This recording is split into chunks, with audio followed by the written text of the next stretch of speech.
Good morning children. आज मैं वरदान कविता का पार्ट यानी PART पार्ट 2 लेकर उपस्थित हूँ। ठीक है, पिछले पद्यांश में हमने देखा कि किस तरह से कवि अपने अंदर शक्ति प्रदान करने के लिए भगवान से विनती करते हैं। आज हम देखते हैं कि वो भगवान के पास क्या मांगने गए हैं।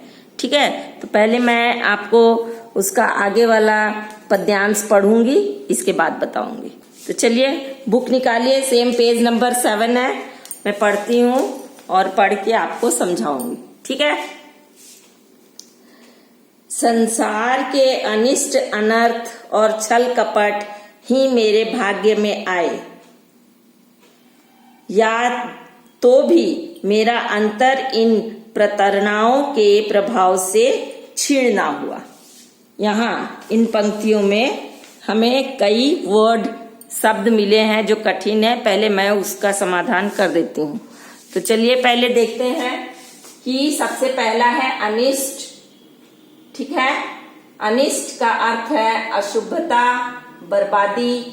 अनर्थ यानी बुराई, भाग्य यानी किस्मत, अंतर यानी हृदय, प्रताड़नाओं यानी कष्टों, क्षीण यानी कमजोर।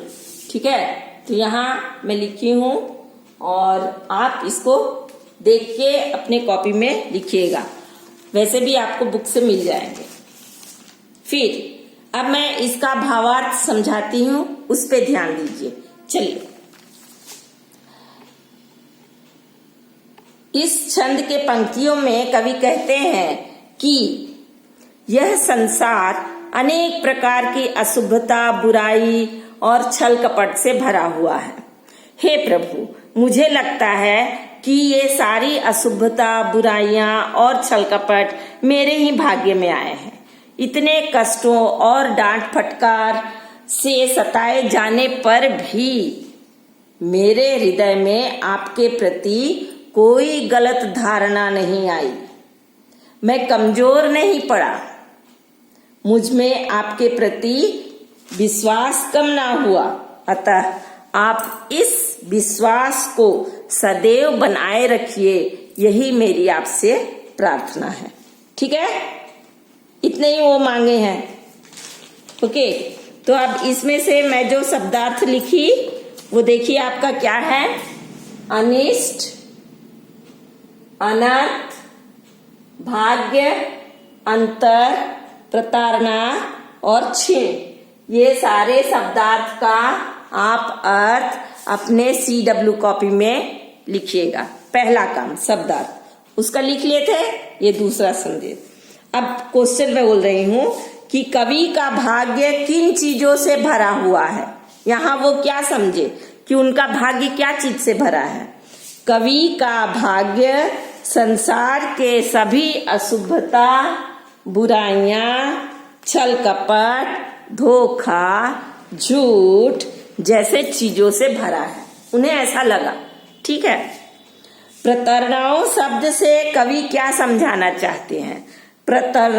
प्रताड़नाओं का अर्थ है कि छल कपट से भरा हुआ कोई भी अनिष्ट, अनर्थ और बुराई, ये सारी चीजें हमारे जीवन में एक के बाद एक आती है। हम परेशान हो जाते हैं।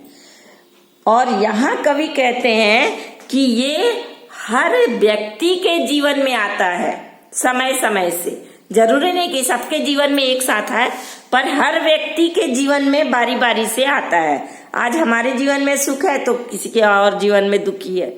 उसके जीवन में जब सुख होगा तो मेरे जीवन में दुख लिखा रहेगा। ठीक है, तो ये बार बार आता है। यहाँ कवि कहते हैं कि इतना कष्ट, अशुभता होने के बाद भी ऐसी स्थिति में मैं पहाड़ के तरह बना रहा, मैं कभी नहीं टूटा। ये आस्था मुझ में आप बनाए रखिए प्रभु।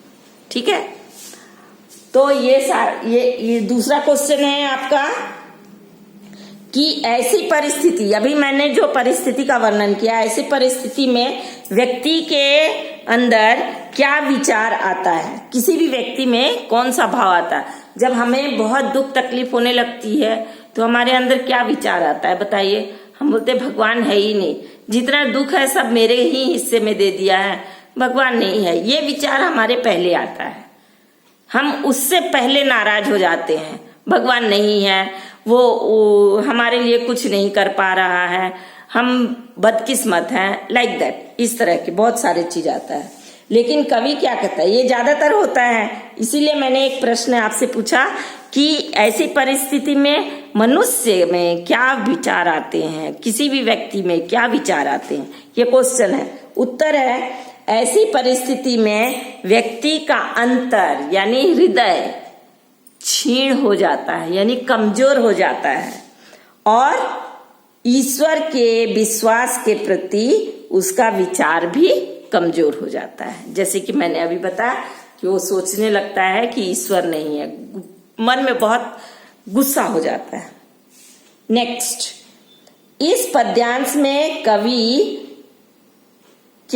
ने प्रताड़नाओं के प्रभाव से क्षीण हुआ? नहीं, अंत में उसने कहा है ना, कितने सारे होने पर भी मैं क्षीण ना हुआ प्रभु। तो उत्तर क्या होगा? नहीं, इस पद्यांश में कवि का हृदय प्रताड़नाओं से क्षीण नहीं हुआ या प्रताड़नाओं के प्रभाव से क्षीण नहीं हुआ। ठीक है, तो इतने आप क्वेश्चन का आंसर करोगे और नेक्स्ट वीडियो में मैं नेक्स्ट वाला दूंगी। तब तक के लिए धन्यवाद।